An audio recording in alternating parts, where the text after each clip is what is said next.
ونسلم على سيدنا ومولانا محمد رسوله النبي الأمين المكين الحنين الكريم الرؤوف الرحيم. أما بعد، بسم الله الرحمن الرحيم. معزز ناظرین و سامعین، الحمد للہ تعالی اللہ جل مجدہ کی توفیق سے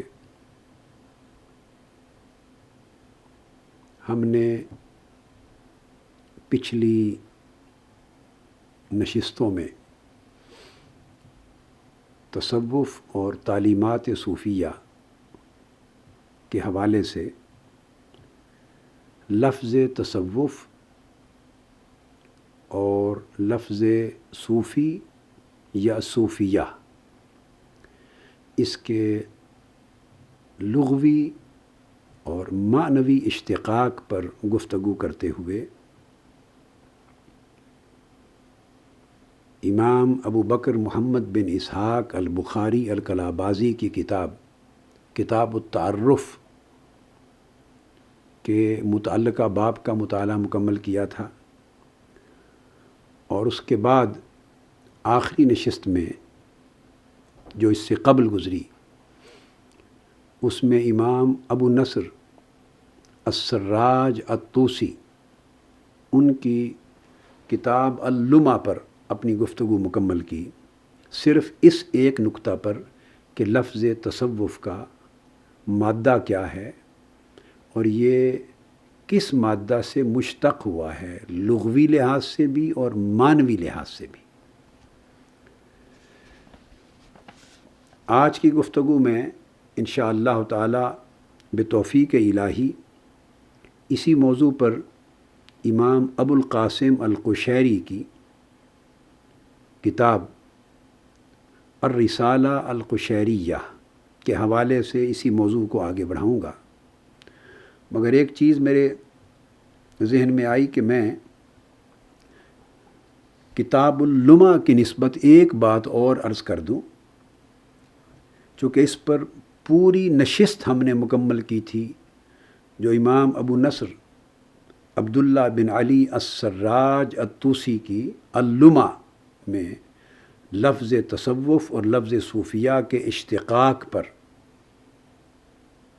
آئی ہے۔ ایک بات تو میں نے عرض کر دی تھی اس کتاب کی ثقافت کے لحاظ سے، کہ جہاں تک اس کتاب کی ثقافت کا تعلق ہے اور اس کتاب کے معتبر سند اور اتھارٹی ہونے کا تعلق ہے، میں نے ایک ریفرنس تو شروع میں دے دیا تھا کہ یہ ایک ایسی کتاب نہیں ہے جس کے میں ریفرنس دے رہا ہوں کہ جسے محض ائمہ تصوف و معرفت میں سے کسی صوفی اور کسی شیخ اور کسی مصنف کی کتاب تصور کیا جائے، ہر چند کہ یہ کتاب تصوف پر ہے، مگر اس کے مؤلف بذات خود بہت بڑے محدث بھی ہیں، بہت بڑے اصولی بھی ہیں، بہت بڑے متکلم بھی ہیں، یعنی امام عقیدہ بھی ہیں، امام تفسیر بھی ہیں، امام حدیث بھی ہیں اور امام تصوف و معرفت بھی ہیں، اور بڑے جلیل القدر ائمہ حدیث اس کتاب اللمع کی روایت کرتے رہے ہیں۔ اس باب میں نے یہ بات عرض کی تھی شروع میں کہ بڑی معروف روایت اس کتاب اللمع کی جو ہم تک پہنچی ہے اور علماء کے پاس شرق تا غرب آفاق میں جو روایت کتاب اللمع کی پہنچی ہے وہ زیادہ تر امام ابن الجوزی کے طریق سے پہنچی ہے، یعنی وہ امام ابن الجوزی جو فن حدیث کے بہت بڑے علامہ علی الاطلاق ہیں، جرح و تعدیل پر بہت بڑی اتھارٹی ہیں، اور علم الاسماء پر اور حدیث کے باب میں علم الرجال اور علم الروات پر بہت ہی اعلیٰ درجے کے اور اعلیٰ مقام کے یہ امام ہیں، اور اصول حدیث میں ان کا نام بڑا سند ہے۔ اس سطح کے امام کا اس کتاب اللمع کو روایت کرنا اور ان کے ذریعے پھر امام ابو نصر السراج یا توسی تک کی سند کا پہنچنا، یہ بذات خود اس کتاب کے لیے بہت بڑی اہمیت کی بات ہے۔ آج میں اس ضمن میں جو بات میرے ذہن میں آئی، جو پچھلی نشست میں نہیں کر سکا، میں نے چاہا کہ اسے بھی اس کے ساتھ اٹیچ کر دوں اور پھر الرسالہ القشیریہ کی طرف آئیں۔ جیسے امام ابن الجوزی نے روایت کیا ہے کتاب اللمع کو، امام ابن الجوزی سے کہیں زیادہ لوگ اہل علم واقف ہیں حدیث کے ایک اور بہت بڑے امام کے، ایک جلیل القدر محدث کے اور شارح بخاری کے، جو علم الحدیث میں یعنی اوائل دور سے اواخر تک اپنا پایا اور اپنی کوئی مثال نہیں رکھتے۔ میری مراد امام الحافظ ابن حجر عسقلانی سے ہے رحمۃ اللہ تعالی علیہ۔ سو الحافظ ابن حجر عسقلانی، ان کے نام سے کون واقف نہیں ہے؟ صحیح بخاری کی سب سے بڑی متداول شرح فتح الباری، جس پر عالم عرب اور عالم عجم سب علماء کا اتفاق و اجماع ہے، اور صحیح بخاری کا کوئی درس اور اس کی تدریس اور اس کا مطالعہ پڑھنا پڑھانا ہی ممکن نہیں ہوتا فتح الباری کے بغیر۔ وہ امام ابن حجر عسقلانی، انہوں نے ایک کتاب لکھی ہے، اپنا ثبت، اپنا پورا ایک ثبت لکھا ہے، جس میں انہوں نے ان تمام کتب کا، خواہ وہ علم تفسیر سے ہیں، خواہ وہ علم حدیث کی ہیں، خواہ وہ علم فقہ سے ہیں، اصول میں ہیں، فروع میں ہیں، علم الزہد والرقائق میں ہیں، علم التصوف میں ہیں، علم التاریخ میں ہیں، علم اللغت میں ہیں، علم الادب میں ہیں، کسی بھی فن میں جو کتابیں انہوں نے اپنے شیوخ سے پڑھیں، امام ابن حجر عسقلانی نے اپنے شیوخ اور اساتذہ سے، جلیل القدر ائمۃ العصر سے پڑھیں، قراءتاً پڑھی یا سماعاً پڑھی اور ان کی اجازت لی، تو امام ابن حجر عسقلانی نے اپنی کتاب میں خود اپنی تمام کتب کی، جن کا انہوں نے اپنے شیوخ سے پڑھا اور سند کے ساتھ ان کی اجازت لی اور سماع کیا، ان کی پوری سند اس کتاب کے مصنف تک انہوں نے بیان کی ہے۔ تو گویا اپنی جملہ اسانید اور اجازات کی کتاب ثبت جو ہے، وہ پورا ایک معجم ہے، ایک فہرست ہے، امام ابن حجر عسقلانی نے خود مرتب کی ہے، اور بڑی نایاب اور بڑی جلیل القدر کتاب ہے امام عسقلانی کی۔ اس کو میں انشاءاللہ تعالی بالالتزام آپ کو دوران میں دکھاؤں گا، جب کتابوں پر بات آئے گی میں وہ کتاب دکھاؤں گا، اور اس کتاب میں سے اسانید آپ کو انشاءاللہ تعالی پڑھ کے سناؤں گا۔ اس میں امام ابن حجر عسقلانی نے صرف تصوف اور معرفت اور زہد کے موضوع پر، تصوف کے موضوع پر 100 کتب کا ذکر کیا ہے، جو امام ابن حجر عسقلانی نے اپنے اساتذہ، شیوخ اور ائمہ عصر سے بالاجازت اور بالاسناد کتب وہ پڑھی ہیں۔ تو صرف تصوف میں امام ابن حجر عسقلانی نے 100 کتابیں پڑھی، اور جتنی نامور کتب تصوف کی امہات الکتب معروف ہیں، جن کا تذکرہ انشاءاللہ دوران میں ہمارے اس لیکچرز کی سیریز میں آئے گا، کم و بیش وہ ساری کتابیں امام عسقلانی نے درسن پڑھی ہیں، سبقن پڑھی ہیں، قراءتن پڑھی ہیں، سماعن پڑھی ہیں اپنے اساتذہ سے، اور خود اپنے ہاتھوں سے اس امام تک، مؤلف کتاب تک اپنی اسانید کو بیان کیا ہے۔ اب آپ اندازہ کریں کہ ان کتب تصوف کا مقام اور درجہ کیا ہے، اور ان ائمہ تصوف کا علم شریعت میں اور علم الحدیث میں ائمہ حدیث کی نگاہ میں مقام و مرتبہ کیا ہے۔ اب میں یہ بات نہیں کر رہا کہ صوفیاء نے ائمہ تصوف کو کس نگاہ سے دیکھا ہے، یا صوفیاء کے عقیدت مندوں نے کتب تصوف کو اور کتب معرفت کو اور ائمہ تصوف و معرفت کو کس نگاہ سے دیکھا ہے، اور ان کے ہاں ان کا مقام و مرتبہ کیا ہے، میں یہ بات نہیں کر رہا۔ ان کے مریدین کے ہاں کیا ہے، متوسلین کے ہاں کیا ہے، ان کے عقیدت مندوں کے ہاں کیا سمجھا جاتا ہے، یہ بات نہیں ہو رہی. میں بات کر رہا ہوں ائمہ حدیث، جن کے اتھارٹی ہونے پر جس شخص کو، جو طالب علم ہے، ادنا سا بھی طالب علم ہے علم الحدیث کا، وہ ان کی اتھارٹی ہونے پر اور ان کے اس مقام و مرتبہ پر اور اس ثقافت پر بالکل دوسری بات نہیں کر سکتا، سر تسلیم خم کرتا ہے. تو حافظ ابن حجر عسقلانی جیسے لوگ جن کتابوں کو سبقاً پڑھیں، اپنے شیوخ اور اپنے اساتذہ سے درساً پڑھیں اور قراءتاً پڑھیں اور سماعاً پڑھیں اور اجازت لیں، اور ان کی پوری متصل سند اس کتاب کے مصنف امام تصوف تک بیان کریں اپنی کتاب میں، تو آپ اس سے اندازہ کر سکتے ہیں کہ تصوف پر ان کا عقیدہ کیا ہے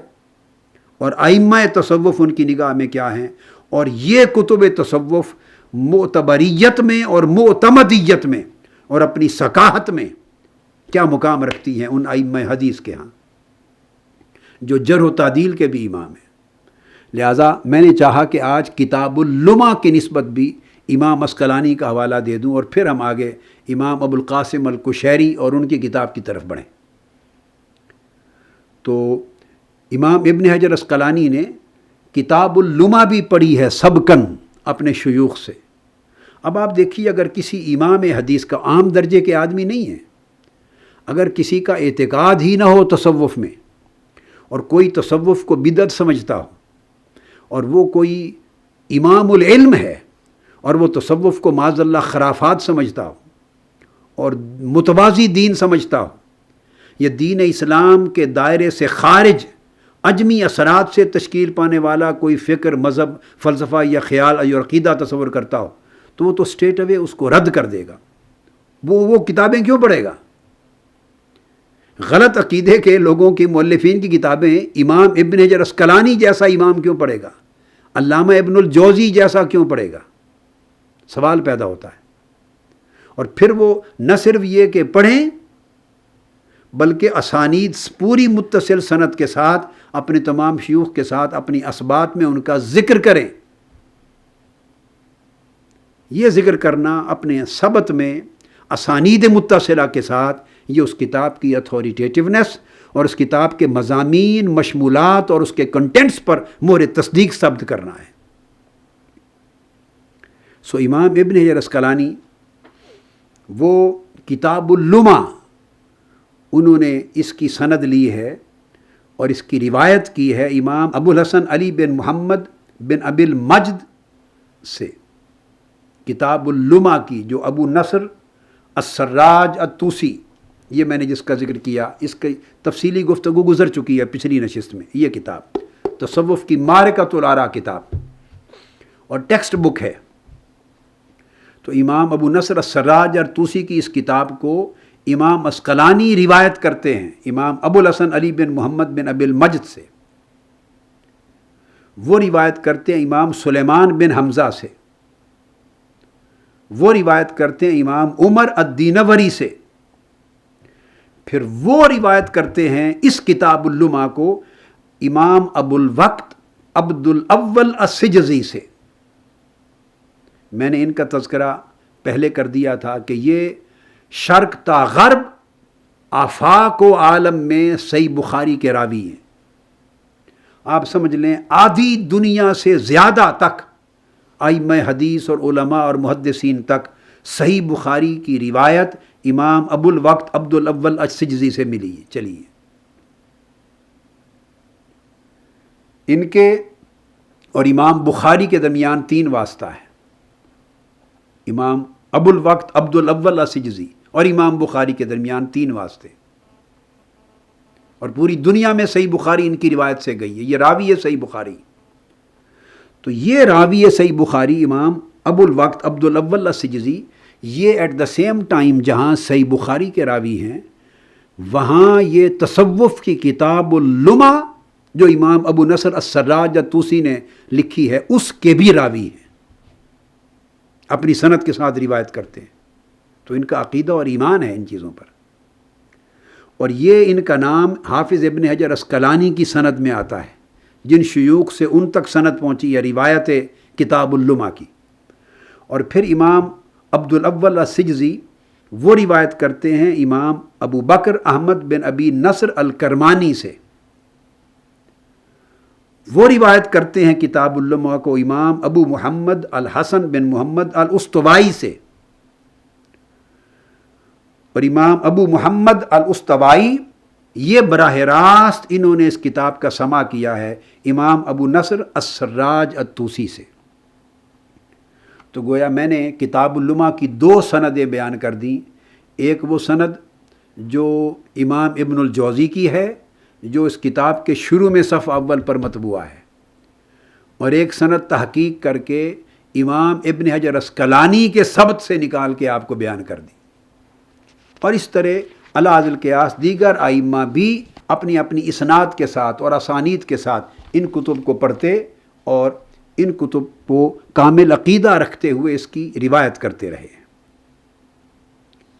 اب آج ہم اگلا ریفرنس لے رہے ہیں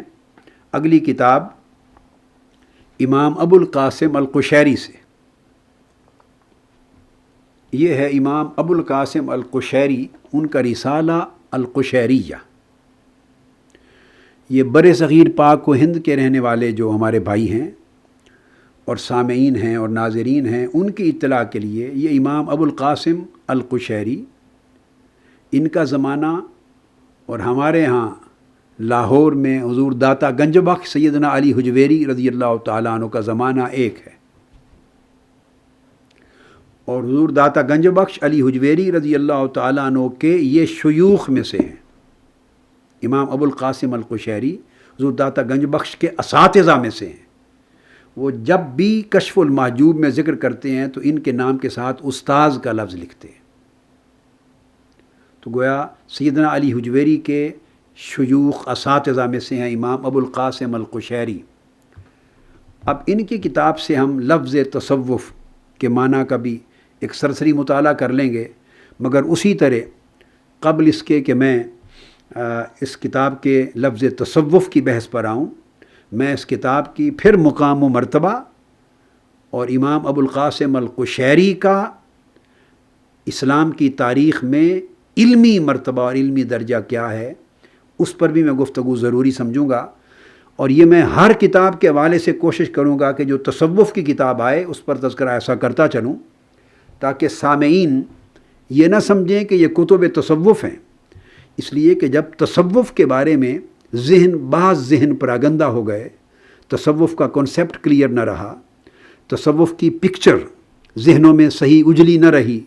صوفیاء کا تصور درست نہ رہا، صوفیاء کے مقام و مرتبہ کی صحیح معرفت نہ رہی، انہیں دنیائے علم بلکہ اسانید علم سے الگ چینل کے کچھ افراد تصور کر لیا گیا، محض کشف و کرامات اور خوارق کے ساتھ متعلق، اور زہد اور ورع اور تقویٰ کے لوگ بنا لیا. مگر علم میں، حدیث میں، فقہ میں، تفسیر میں، علوم قرآن میں، علوم شریعت میں ان کے مقام و مرتبہ سے جب آگاہی نہ رہی تو اس کا لازمی نتیجہ یہ ہونا تھا کہ ائمہ تصوف کی بات کا وہ وقعت اور وہ درجہ علمی اعتبار سے ذہنوں میں نہیں آتا، اور وہ اس قدر اپیل نہیں کرتے جس طرح دیگر ائمہ حدیث اور ائمہ علم کی باتیں اپیل کرتی. میں چاہتا ہوں کہ ساتھ ہی ساتھ اس مطالعے کے ہر کتاب کے تذکرے سے قبل یہ مغالطہ دور ہوتا چلا جائے، اور ایک بھرپور قسم کا جو مغالطہ جس نے تمام ذہنوں کو پراگندہ کر دیا ہے وہ دور ہو جائے. تو امام ابو القاسم القشیری کا بھی سن لیجئے. ان کی سند بھی میں پہلے بیان کر دیتا ہوں، پھر ان کے مقام پہ بات کر لیتے ہیں. امام ابن حجر عسقلانی نے بھی خود الرسالہ القشیریہ کو سبقاً پڑھا ہے، اور صرف ایک نے نہیں، میری دانست میں اگر آپ سینکڑوں ائمہ حدیث اور ائمہ علم اور ائمہ فقہ جلیل القدر نام سینکڑوں کی تعداد میں اگر آپ ان کو لیں تو علم کی، اسلام کی تاریخ میں اور دنیا علم کی جتنے بڑے بڑے نامور نام ہیں، اتھارٹیز ہیں، ثقہ اور سند نام ہیں، ان میں کوئی نہیں ہے جس نے رسالہ قشیریہ سبقاً اپنے شیوخ سے نہ پڑھا ہو. جیسے درسی کتاب ٹیکسٹ بک پڑھی جاتی، میں آگے چل کے کوٹ کروں گا. یعنی جو کتاب آپ اٹھا لیں، شرح حدیث کی امام عسقلانی کی اٹھائیں فتح الباری، امام قسطلانی کی اٹھا لیں، علامہ عینی کی اٹھا لیں، امام نووی کی شرح مسلم اٹھا لیں، قاضی ایاز کی بحثوں کو اٹھا لیں، امام قرطبی کو اٹھا لیں، حافظ ابن کثیر کو اٹھا لیں، امام فخر الدین رازی کو لے لیں، الغرض تفسیر کی دنیا میں، حدیث کی دنیا میں، عقائد کی بحثوں میں، حتیٰ کہ اصول حدیث میں مقدمہ لے لیں ابن الصلاح کا، اور اصول حدیث کی دیگر کتابوں کو لیتے چلے جائیں، پڑھتے چلے جائیں، آپ کو شاید ہی کوئی کتاب علم کے کسی باب کی ایسی نہیں ملے گی، ایک بھی کتاب شاید ایسی نہ ملے کہ جس میں کہیں نہ کہیں بطور اتھارٹی وہ امام، خواہ تفسیر کا ہے، خواہ حدیث کا ہے، خواہ فقہ کا ہے، خواہ عقیدے کا ہے، وہ امام ابو القاسم قشیری کو بطور اتھارٹی کوٹ نہ کرتا۔ کوئی کتاب نہیں ملے گی میری زندگی میں، شاید ہی کوئی کتاب ایسی گزری ہو ہزارہا کتب میں سے جس میں بحث کی جاتی ہے علم کے ساتھ، عقائد کے ساتھ، شرح حدیث کے ساتھ، اور اسلام کے اصول کے دین کے کلیات اور فروعات کی شرح میں، اور امام ابو القاسم قشیری کا ذکر بطور اتھارٹی کہیں نہیں آتا، شاید ہی کوئی کتاب ایسی نہ ہو۔ لہٰذا میں صرف اس وقت اختصار کے لیے کوٹ کر رہا ہوں امام ابن حجر عسقلانی، وہ جو ایک نام ایسا ہے جو شرق تا غرب، عرب و عجم میں جس نام کی ثقافت پر کوئی شخص انگشت اعتراض نہیں رکھ سکتا۔ تو امام عسقلانی نے بھی اپنی پوری سند اس رسالہ قشیریہ کو پڑھنے کی اپنے شیوخ کے ساتھ بیان کی۔ تو امام ابن حجر عسقلانی نے الرسالہ قشیریہ، امام ابو القاسم القشیری کا، یہ روایت کرتے ہیں رسالہ القشیریہ کو امام عسقلانی حافظ ابو الفضل بن الحسین، اور الحافظ یہ حافظ الحدیث ہیں۔ اب آپ دیکھیے دونوں حفاظ الحدیث، حافظ ابو الحسن الہیثمی، ان دو ائمہ حدیث سے روایت کرتے ہیں امام عسقلانی الرسالہ القشیریہ کو۔ پھر یہ دونوں ائمہ روایت کرتے ہیں رسالہ القشیریہ کو امام ابو محمد عبداللہ بن محمد بن ابراہیم المقدسی سے، وہ روایت کرتے ہیں اسے الفخر علی بن احمد بن عبد الواحد بن البخاری سے، اور وہ روایت کرتے ہیں رسالہ قشیریہ کو امام محمد بن معمر بن فاخر سے، اور وہ براہ راست امام ابو القاسم القشیری سے روایت کرتے ہیں۔ یہ تو ایک ہے، اس طرح اس کے علاوہ کئی اسانید ہیں خود امام عسقلانی کی الرسالہ قشیریہ اور امام قشیری کی کتب تک، کئی اور بھی اسانید ہیں، میں نے ان میں سے صرف ایک پڑھ دی آپ کے لیے۔ اب اس چیز کو ذہن نشین کر کے اب ہم آ جاتے ہیں امام ابو القاسم القشیری کے علمی مقام و مرتبہ تاکہ جانیں، تاکہ ان کی بحث اور ان کا نقطہ نظر ہم سمجھ تو سکیں کہ جس کا ریفرنس میں دے رہا ہوں اس محدث کا، اس امام کا مقام کیا ہے علم کی دنیا میں۔ میں نے ان کو جمع کیا ہے، میری اپنی ائمہ تصوف تک جو اسانید ہیں، میری اسانید متصلہ، اس کا نام ہے السبل الوہبیہ فی الاسانید الذہبیہ۔ ائمہ حدیث تک جو میری اسانید ہیں متصلہ 125 اسانید، جیسے امام بخاری، مسلم، ابو داؤد، ترمذی اور کل ائمہ حدیث تک، وہ میرا ثبت ہے جس میں اس کا نام ہے الجواہر الباہرہ فی الاسانید الطاہرہ۔ اور میری اسانید جن کا ذکر میں نے کیا ہے تمام متصل اسناد تمام شیوخ کے ساتھ ائمہ تصوف اور ان کی کتب کے لیے، وہ السبل الوہبیہ ہے۔ میں نے یہ تفصیلات اس میں بھی جمع کر دی۔ امام ابو القاسم القشیری، جیسا کہ میں نے عرض کر دیا آپ کو، 376 ہجری میں آپ کی ولادت ہوئی ہے، لیکن جن ائمہ حدیث سے یہ پڑھے، یہ بات ذہن نشین کر لیں کہ امام ابو القاسم القشیری اور امام بیہقی، جو حدیث کے بہت بڑے معروف امام ہیں، صاحب سنن کبریٰ، امام بیہقی اور ابو القاسم القشیری، یہ ہم مکتب ہیں، ایک ہی جماعت میں، ایک ہی صف میں اکٹھا، یہ زمیل ہیں دونوں، اکٹھے ائمہ حدیث کے سامنے زانوِ تلمس طے کرنے والے ہیں۔ یہ تو ایک بات۔ پھر جو ان کے شیوخ ہیں جن سے انہوں نے حدیث پڑھی ہے، امام ابو القاسم القشیری، جب امام قشیری کی بات آ گئی رسالہ قشیریہ کی، لوگوں نے فقط یہ سمجھ لیا کہ یہ صوفی ہیں، اور اسے صوفی کی بات سمجھ کے ٹھکرا دیا معاذ اللہ۔ تصوف کی کتاب سمجھ کر جن کا ذہن تصوف کے بارے میں کلیئر نہیں ہے، اس نے اس کی سطح کو گرا دیا۔ میں اس کی کلیئرٹی کرنا چاہتا ہوں کہ یہ بذات خود جہاں امام ہیں علم تصوف کے، وہاں امام ہے علم حدیث کے بھی۔ یہ بہت عظیم الشان تفسیر کے بھی مصنف ہیں امام قشیری، اور ان کے شیخ ہیں حدیث میں امام ابو بکر محمد بن الحسن بن فورق الاصبہانی۔ یہ وہ امام ہیں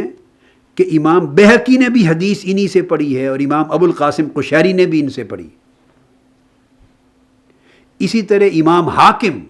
جو صاحب مستدرک ہیں، امام ابو القاسم قشیری نے بھی ان سے پڑھا ہے، حدیث ان سے پڑھی، اور امام بہقی نے بھی ان سے پڑھی۔ جا بجا یہ وہ اساتذہ ہیں کہ امام بہقی السنن الکبریٰ میں جب حدیث کی سند لاتے ہیں تو امام ابو بکر محمد بن الحسن بن فورق الاصبہانی کی روایت سے لاتے ہیں۔ پھر ان کے ایک اور شیخ ہیں مشترک، وہ امام ابو عبد الرحمن محمد بن حسین السلمی، جو طبقات الصوفیہ کے مصنف ہیں، امام سلمی، جنہوں نے صوفیاء کا سب سے پہلا تذکرہ لکھا، اور طبقات الصوفیہ کہلاتا ہے، وہ معروف ہے طبقات سلمی کے نام سے۔ وہ امام ابو القاسم القشیری کے بھی شیخ ہیں، اور ایٹ دا سیم ٹائم وہ امام بہقی کے بھی شیخ ہیں حدیث میں۔ ایک طرف آپ دیکھیے وہ امام ہیں فی التصوف، اور ایٹ دا سیم ٹائم وہ امام ہیں فی الحدیث، امام سلمی۔ اور امام سلمی کا بھی ذکر امام بہقی جا بجا السنن الکبریٰ کو آپ پڑھیں، جا بجا اپنی کتاب میں حدیث کی سند میں لاتے ہیں کہ انہوں نے امام سلمی سے روایت کیا، امام بہقی نے جا بجا لاتے ہیں۔ اور امام سلمی جو خاص شیخ ہیں امام قشیری کے بھی، ان کا اپنا مقام یہ ہے کہ 300 اجزاء انہوں نے فقط حدیث میں لکھے، حدیث میں 300 اجزاء کے مصنف ہیں۔ امام عبد الغافر فارسی جو راوی ہیں صحیح مسلم کے، انہوں نے بیان کیا، اور 700 اجزاء تصوف میں لکھے، اور 40 سال سے زیادہ عرصہ پوری دنیا کے ائمہ حدیث کو امام سلمی نے حدیث روایت کی ہے۔ 40 سال سے زیادہ عرصہ حدیث روایت کی ہے، علم حدیث پڑھایا ہے، درس حدیث دیا ہے، اور سینکڑوں ہزاروں علماء اکابر اور ائمہ اپنے اپنے ون کے علم حدیث کے 40 سال تک امام سلمی سے حدیث پڑھتے رہے ہیں۔ اتنا بڑا بلند مرتبہ ہے ان کا علم الحدیث میں، اور ایٹ دا سیم ٹائم وہ تصوف کے امام بھی۔ تو یہی کا درجہ امام قشیری کا ہے، تو میں نے عرض کر دیا۔ اور پھر ان کے شیوخ میں امام ابو منصور عبد القاہر البغدادی ہیں، بڑے جلیل القدر امام ہیں جو فقہ کے اور عقیدہ کے، وہ بھی ان کے امام ہیں، اس شیخ ہیں۔ پھر امام ابو اسحاق الاصولی الاسفرائینی، نامور امام ہیں علم العقیدہ کے، وہ ان کے امام ہیں، ان کے شیخ ہیں۔ امام احمد بن الحسن بن احمد النیشاپوری، وہ ان کے شیخ ہیں۔ اس لحاظ سے یہ امام قشیری کے بھی شیخ ہیں، اور امام حاکم جو صاحب مستدرک ہیں ان کے بھی شیخ ہیں۔ لہذا اس نسبت سے امام حاکم جو المستدرک کے مصنف ہیں، اور الاکلیل کے اور المدخل کے جو علم الحدیث کے بہت بڑے چوٹی کے اساتین میں سے ہیں، امام حاکم صاحب مستدرک وہ، اور امام ابو القاسم القشیری اس رسالہ قشیریہ کے مؤلف، یہ دونوں استاذ بھائی ہیں۔ انہوں نے بھی امام احمد بن الحسن النیشاپوری سے روایت کیا، امام حاکم نے، اور امام قشیری نے بھی انہی سے روایت کیا ہے، صاحب مستدرک اور وہ اکٹھے۔ پھر امام ابو محمد الجوینی نے بھی ان سے روایت کیا، اور خطیب بغدادی نے بھی روایت کیا۔ یہ سب ہم زمانہ ہیں، کوئی کسی کا استاذ ہے، کوئی کسی کا شاگرد ہے، کوئی کسی کا ہم پلہ، اس کا زمیل ہے۔ پھر امام ابو سعد احمد بن احمد المالینی الہروی، وہ بھی شیخ ہیں امام القشیری کے۔ امام ابو علی حسن بن علی الدقاق، وہ بھی آپ کے شیوخ میں سے ہیں۔ علی ذی القیاس اور بھی بہت سارے ائمہ ہیں، امام ابو الحسین محمد بن حسین القطان البغدادی، وہ بھی آپ کے شیوخ میں سے ہیں۔ اب میں آپ کو تلامذہ بتاتا ہوں کہ امام قشیری کے تلامذہ ائمہ حدیث میں سے وہ کون کون ہیں جنہوں نے امام قشیری سے پڑھا ہے۔ تو امام کشیری کے تلامذہ میں سب سے پہلی بات تو یہ ذہن نشین کرنے والی ہے کہ جلیل القدر امام جو علم الحدیث کے اور جرح و تعدیل کے اور اسماء و رجال کے جلیل القدر امام خطیب بغدادی، ان کے نام سے کون واقف نہیں ہے؟ خطیب بغدادی کے نام سے کون واقف نہیں ہے؟ وہ امام کشیری کے شاگرد ہیں جو تاریخ بغداد کے مصنف ہیں، اسماء الرجال اور علم الرجال اور علم الروات کے بہت بڑے جلیل القدر امام ہیں خطیب بغدادی۔ اصول حدیث اور علم الحدیث کا ہر طالب علم ان کے نام اور ان کے مرتبے سے واقف ہے۔ وہ امام ابو القاسم کشیری کے شاگرد ہیں حدیث میں، یہ مقام ان کا حدیث میں ہے۔ خطیب بغدادی جیسے ائمہ نے جس شخص کو ابو القاسم القشیری کو حدیث میں اپنا استاد مانا ہو، اور جس ابو خطیب بغدادی جیسی ہستی نے جس سے حدیث کی روایت لی ہو اور حدیث کا سماع کیا ہو، آپ اندازہ کر لیں کہ ان کا اپنا مقام علم الحدیث میں کیا ہوگا، اور انہوں نے ان کو کتنا بڑا اتھارٹی سمجھا ہوگا کہ ان کے سامنے زانوِ تلمس بیٹھ کے طے کیے۔ ابو بکر الخطیب البغدادی فرماتے ہیں کہ سن 448 ہجری میں امام ابو القاسم قشیری ہمارے پاس بغداد آئے۔ امام ابو القاسم القشیری 448 ہجری میں بغداد آئے، اور آپ نے بغداد آ کر وہاں حدیث کے درس دیے اور حدیث روایت کی۔ اور میں خطیب بغدادی کہتے ہیں، اور میرے جیسے اور سینکڑوں ہزاروں ائمہ حدیث اور اسماء الرجال اور علم حدیث اور اصول حدیث اور فنون حدیث کے بڑے جلیل القدر لوگ جو اس زمانے کے تھے، کہتے ہیں ہم نے کتبنا عنہ، ہم نے بیٹھ کے ان سے حدیث لکھی، سماع بھی کیا، آگے روایت بھی کی اور کتابت بھی کی۔ وکان ثقۃ، اور امام ابو القاسم کشیری کو کہتے ہیں کہ وہ بڑے ثقہ تھے۔ تو خطیب بغدادی ان کے شاگرد ہیں۔ پھر ایک جلیل القدر امام ہے حدیث میں، فقیہ الحرم امام ابو عبداللہ محمد بن الفضل الفراوی النیشاپوری، وہ امام ابو القاسم کشیری کے شاگرد ہیں، نامور آپ کے تلامذہ میں سے ہیں۔ فقیہ الحرم امام ابو عبداللہ محمد بن الفضل الفراوی، یہ امام الفراوی یہ راوی ہیں صحیح مسلم کے، یاد رکھ لیجئے۔ اب آپ اندازہ کر لیں، ایک طرف میں نے ذکر کیا راوی صحیح بخاری کے ابو الوقت عبد الاول السجزی الہروی، وہ صحیح بخاری کے راوی ہیں، امام بخاری کے 3 واسطوں کے ساتھ شاگرد ہیں، اور دنیا میں صحیح بخاری کی روایت کرنے والے ہیں، وہ ان کتب تصوف کے بھی راوی ہیں۔ دوسری طرف صحیح مسلم کے راوی امام الفراوی، یہ امام الفراوی جو ہیں یہ پوری دنیا میں عالم عرب و عجم میں صحیح مسلم کی روایت کرنے والے ہیں، اور وہ امام ابو القاسم قشیری کے شاگرد ہیں حدیث میں۔ اب آپ اندازہ کیجئے، یہ جو امام الفراوی ہیں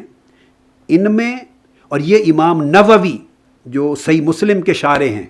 محی الدین نووی، تو امام نووی کے پردادا شیخ ہیں حدیث صحیح مسلم کی روایت کی سند میں امام فراوی، یعنی امام نووی کے شیخ، پھر ان کے شیخ، پھر ان کے شیخ، وہ امام فقیہ الحرم الفراوی ہیں جن کا ذکر میں کر رہا ہوں۔ اور الفراوی نام سے 3 نام آتے ہیں، پردادا، پھر اس کا بیٹا، پھر اس کا بیٹا، دادا اور باپ 3 نام آتے ہیں اس سے۔ تو ان میں یہ امام نووی کے 3 واسطے اوپر شیخ ہیں، اور امام نووی کی سند صحیح مسلم کی امام فراوی کے واسطے سے امام مسلم تک جاتی۔ میں آپ کو حوالہ دے رہا ہوں، صحیح مسلم کی شرح امام نووی کی، اس کا مقدمہ اٹھا کے پڑھ لیجئے۔ اس مقدمہ میں جہاں امام نووی نے اپنے شیوخ کا اور اپنی سند کا ذکر کیا ہے صحیح مسلم تک اپنی سند کا، اس میں 2 صفحے امام فراوی کے بیان کے ہیں پورے، امام نووی نے اپنے قلم سے بیان کیے۔ وہ امام فراوی امام ابو القاسم القشیری کے شاگرد ہیں۔ تو گویا امام نووی اور امام قشیری، چونکہ امام فراوی کے شیخ ہے امام قشیری، تو امام نووی اور امام قشیری کے درمیان 3 واسطے ہیں۔ امام قشیری پردادا شیخ ہیں حدیث میں، روایت صحیح مسلم اور دیگر علوم میں امام نووی کے، اور امام قشیری اور پھر امام مسلم کے درمیان پھر 3 واسطے ہیں۔ امام نووی فرماتے ہیں کہ امام فراوی کا مقام یہ تھا کہ حافظ ابن عساکر یہ بھی امام فراوی کے شاگرد ہیں، حافظ ابن عساکر، تو گویا امام ابو القاسم کشیری کے پوتے شاگرد ہوئے حافظ امام ابن عساکر۔ امام فراوی وہ محدث اور امام حدیث ہیں کہ صحیح مسلم کو روایت کیا اور انہیں حدیث ان سے 1000 راویوں نے صحیح مسلم کو آگے روایت کیا۔ امام فراوی کے 1000 طلبہ نے آگے صحیح مسلم روایت کی ہے متصل اسناد کے ساتھ۔ امام فراوی روایت کرتے ہیں امام عبد الغافر الفارسی سے، وہ روایت کرتے ہیں امام جلودی سے، وہ امام ابراہیم بن محمد بن سفیان سے، اور یہ سب سے بڑے معتبر شاگرد ہیں اور معتمد شاگرد ہیں امام مسلم کے، جن کے ذریعے پوری دنیا میں صحیح مسلم کی روایت آگے پہنچی۔ یہ سند ہے، اور اس سند میں جس کا مدار پھر امام فراوی پر ہے وہ امام ابو القاسم القشیری کے شاگرد، اور اسی سند سے صحیح مسلم جو پہنچی ہے یہی حافظ صاحب تہذیب الکمال امام مزی کی بھی یہی سند ہے، علامہ ذہبی کی بھی یہی سند ہے، قاضی ایاز کی بھی یہی سند ہے، امام ابن الاسیر کی یہی سند ہے، حتیٰ کہ امام ابو عمر بن الصلاح صاحب مقدمہ ابن الصلاح کی بھی یہی سند ہے، امام ابن حجر اسقلانی کی بھی صحیح مسلم میں یہی سند ہے، امام خطیب تبریزی کی بھی صحیح مسلم کی یہی سند ہے، امام ابن الجوزی کی بھی صحیح مسلم میں یہ سند ہے۔ اب مجھے بتائیے علم الحدیث میں کون سا امام باقی رہ گیا ہے؟ فن حدیث میں کون امام باقی رہ گیا ہے؟ کون سا چین سلسلہ سند باقی رہ گئی ہے؟ تمام اسانید میں آپ گھوم کے دیکھیے، جہاں جہاں تک یہ سند پہنچی ہے، اس سند کے اندر مرکز اور محور امام فراوی اور امام ابو القاسم القشیری اور امام عبد الغافر الفارسی ہیں، یہ سب صوفیاء ہیں۔ امام عبد الغافر الفارسی یہ شیخ ہیں حدیث میں، شیخ اکبر محی الدین ابن عربی کے بھی شیخ ہیں۔ یہ ساری سندیں اکٹھی ایک جگہ ملتی ہیں، ایک ہی چشمے سے یہ سب لوگ پھوٹے ہیں۔ لوگ انہیں صرف صوفی سمجھتے رہے، عارف سمجھتے رہے، اور ان کی بات کو تصوف کی معرفت کی بات سمجھ کے معاذ اللہ رد کرتے رہے، مگر اوجھل رہی لوگوں کی نگاہ سے صدیوں تلک یہ حقیقت کہ یہ فقط صوفی نہ تھے، فقط عارف نہ تھے، فقط صاحبان کشف و کرامات نہ تھے، بلکہ اپنے اپنے زمانے کے ائمہ حدیث بھی تھے، ائمہ تفسیر بھی تھے، ائمہ فقہ بھی تھے، اور ائمہ عقائد بھی تھے، اور دنیا بھر کے تمام تشنگان علم جو اس دور کے امام تھے، آج جن کا نام ہم اتھارٹی کے طور پہ لیتے ہیں، وہ ان ہستیوں کے سامنے علم الحدیث اور علوم شریعت میں بھی علوم زانو تلمس طے کرتے رہے ہیں، اور ان کی کتب تصوف بھی سبکن پڑھتے اور آگے روایت کرتے رہے ہیں۔ پھر امام عبد الغافر الفارسی حدیث کے طالب علم اس نام کو خوب جانتے ہیں، اور جس کو خبر نہ ہو میں ریفرنس دے رہا ہوں امام نووی کا مقدمہ شرح صحیح مسلم کو اٹھا کے دیکھ لیجئے۔ اب شرح صحیح مسلم میں، صحیح مسلم کی شرح میں امام نووی سے بڑا کوئی نام تاریخ علم میں، دنیا علم میں نہیں ہے۔ جس کسی نے بھی مسلم شریف کی شرح لکھی ہے امام نووی پر مدار کیا ہے۔ صاحب ریاض الصالحین، سعودی عرب ہو یا پورا بلاد عرب میں سے کوئی ملک، ہر مسجد میں قرآن مجید کے بعد حدیث کے مطالعہ کے لیے انہی کی کتاب ہوتی ہے، ریاض الصالحین۔ جیسے بر صغیر پاک و ہند میں ہمارے ہاں متداول ہے مشکات المصابیح، تو عالم عرب میں متداول ہے ریاض الصالحین۔ وہ امام نووی وہ بیان کرتے ہیں، امام عبد الغافر الفارسی، ان کا پورا تعارف دیتے ہیں کہ وہ امام عبد الغافر الفارسی جو امام جلودی کے شاگرد ہیں، اور امام جلودی وہ ہیں، وہ امام نووی فرماتے ہیں کہ پوری دنیا علم حدیث میں صحیح مسلم کی روایت کا سارا مدار ان کے اوپر ہے، امام عبد الغافر الفارسی پر۔ ان سے ہی آگے تلامذہ کے ذریعے مختلف شاخیں پھوٹی ہیں۔ وہ امام عبد الغافر الفارسی فرماتے ہیں کہ امام قشیری وہ امام مطلق تھے۔ امام ابو القاسم القشیری کو امام عبد الغافر الفارسی فرماتے ہیں کہ وہ امام مطلق تھے، اور نہ صرف مفسر محدث تھے، وہ فقیہ بھی تھے، متکلم بھی تھے، مفسر بھی تھے، اصولی بھی تھے۔ وجمع بین الشریعۃ والحقیقہ، اور شریعت اور حقیقت کے تمام علوم کے جامع تھے۔ پھر امام ابو القاسم قشیری پر قاضی ابن خلکان، اب قاضی ابن خلکان کا نام تمام طلبہ علم کے جانتے ہیں، وہ بیان کرتے ہیں کہ امام ابو القاسم قشیری علامہ تھے دنیا کے، تفسیر میں بھی، حدیث میں بھی، فقہ میں بھی، اصول میں بھی، اور جمیع علوم میں، اور بہت بڑی تفسیر کبیر کے وہ مصنف ہیں جو اجود التفاسیر تھی۔ پھر خطیب بغدادی بیان کرتے ہیں کہ امام ابو القاسم قشیری حدیث میں ثقہ تھے اور ہم نے ان سے حدیث لکھی، مذہباً شافعی تھے۔ علامہ ذہبی صاحب سیر و اعلام النبلاء، علامہ ذہبی بیان کرتے ہیں کہ امام ابو القاسم القشیری وہ الامام الزاہد القدوہ الصوفی المفسر المحدث اور استاذ الجماع، کل اماموں کے اور اپنے دور کے علماء کے استاد تھے، اور طائفہ یعنی صوفیاء کے طائفہ کے بھی امام تھے۔ یہ ان کا مقام تھا جو میں نے آپ کو صرف ریفرنس دیا کہ ان کی حیثیت کیا ہے، امام ابو القاسم قشیری اور ان کا رسالہ القشیریہ، اور ان کے رسالہ القشیریہ کا جا بجا حوالہ خواہ علامہ ابن القیم ہو یا علامہ ابن تیمیہ ہو، اپنی کتب میں جا بجا ان کے حوالے دیتے ہیں۔ میں انشاءاللہ ان کتابوں کا بھی مطالعہ کرواؤں گا۔ علامہ ابن القیم اور علامہ ابن تیمیہ تک کی جو شخصیتیں ہیں ان کا گزر نہیں ہے امام ابو القاسم القشیری کے بغیر۔ اب ان کا بیان کرنا تصوف پر، وہ بھی یہی معنی ہے کہ تصوف یا تو صوف سے نکلا ہے، اور پہلا قول انہیں یہ کیا ہے کہ انہو من الصوف، یہ اون کا لباس پہنتے تھے تواضع اور انکساری اور تذلل کی وجہ سے، اور سنت انبیاء اور سنت صحابہ اور سنت اصحاب صفا کے باعث۔ اور وہ کہتے ہیں کہ وَتَصَوَّفَ اِذَا لَبِسَ الصُّوفَ، جب اون کا لباس پہنا تو عربی میں تصوفہ کہتے ہیں، جیسے قمیض پہنا تو کہا جاتا ہے یقال تقمز۔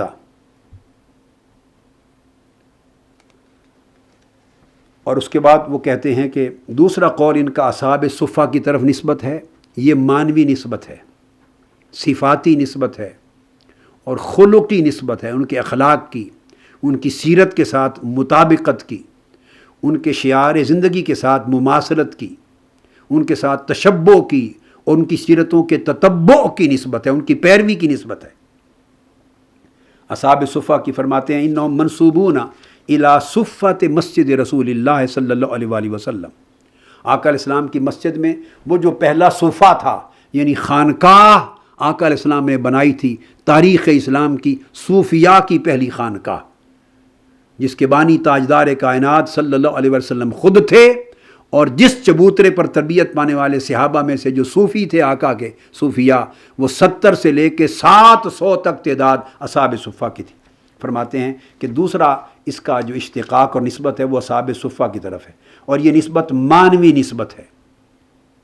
اس کے بعد بیان کرتے ہیں کہ تیسرا اشتقاق جو الصفا ہے، صوفی کا اور تصوف کا اشتقاق الصفا سے، یہ بھی لغون نہیں معنن ہے کہ اس سے ان کو صفائے قلب نصیب ہوتا ہے، اور ہر قسم کی غیر کی کدورت سے قلب و باطن جن لوگوں نے پاک کر لیے، تو تابعین کے زمانے میں اور اتباع و تابعین میں ائمہ اور بزرگوں نے اور تابعین اور اتباع و تابعین نے ان کو صفائے قلب کی وجہ سے صوفی کا نام دیا۔ پھر فرماتے ہیں کہ چوتھی نسبت ان کی الصف کی طرف ہے، کأنہم فی الصف الاول بقلوبہم من حیث المحاضرۃ من اللہ تعالی، کہ ان کا وہ حال ہے کہ جیسے ان کے دل اللہ رب العزت کی حضوری میں صف اول میں کھڑے ہیں۔ یہ وہ لوگ ہیں جو اللہ کی حضوری میں صف اول میں رہنے والے تھے، تو اس طرح اللہ کی حضوری کے اس مقام پر اور اس قرب کی وجہ سے ان کو یہ صوفی کہا گیا۔ یہ امام ابو القاسم القشیری نے یہ معنی بیان کیے ہیں۔ اب ان کے بیان کرنے کے بعد اب یہ جو بیسک جو ڈسکشن میں نے کی، اب میں اس کو احادیث نبوی سے لوں گا، اور کچھ اور کتب بعد میں آئیں گی، الصفا کی بحث کو اور الصفا اور الصف کی بحث کو، اور پھر اس کے بعد الصوف کو۔ اب یہ جو تمام ائمہ تصوف کی ہم روایات اور ان کے اقوال پڑھ چکے، اب ان کی روشنی میں اب ہم احادیث نبوی کا مطالعہ کریں گے، اور احادیث نبوی کے مطالعہ کے بعد پھر ایک اہم دو کتابیں ہیں، ایک امام شہاب الدین عمر سہروردی رحمۃ اللہ تعالیٰ علیہ، ان کی کتاب عوارف المعارف، انہوں نے بہت شاندار بحث کی ہے، اس بحث کو لاؤں گا، اور ان کی بحث کے ساتھ پھر اینڈ کروں گا اس پوری بحث کو میں علامہ ابن تیمیہ کی کتاب پر۔ علامہ ابن تیمیہ نے کتاب لکھی ہے، ان کی اپنی تصنیف ہے التصوف والصوفیہ۔ دراصل یہ کتاب ماخوذ ہے ان کے مجموعۃ الفتاوی سے، جو فتاوی ابن تیمیہ کہلاتا ہے۔ اس کی 11ویں جلد میں ایک سوال کے جواب میں انہوں نے مبسوط تحقیقی جواب دیا ہے، فتویٰ دیا ہے، وہ فتویٰ ایک چھوٹی کتاب کی شکل اختیار کر گیا، التصوف والصوفیہ۔ تو انشاءاللہ اس بحث کو مکمل کریں گے ہم علامہ ابن تیمیہ کی کتاب پر۔ تو اگلی نشست میں ہم انشاءاللہ تعالی احادیث نبوی کی روشنی میں گفتگو کو ہم آگے بڑھائیں گے۔ براہ راست اب احادیث نبوی سے مطالعہ کریں گے ان معانی کا، کہ تصوف اور صوفیہ کے یہ جو اشتقاقات ہیں اور یہ جو معانی ہیں، ان کی تائید حدیث نبوی سے کس طرح ملتی ہے، اور آقا علیہ الصلوۃ والسلام کی سنت مبارکہ سے ان کے تصوف اور صوفیانہ طرز زندگی کا تتبع یعنی اتباع اور پیروی کا ثبوت کہاں تک ملتا ہے، جس سے ان کے لفظ کو اور اس کے معنی کو سمجھا جا سکے۔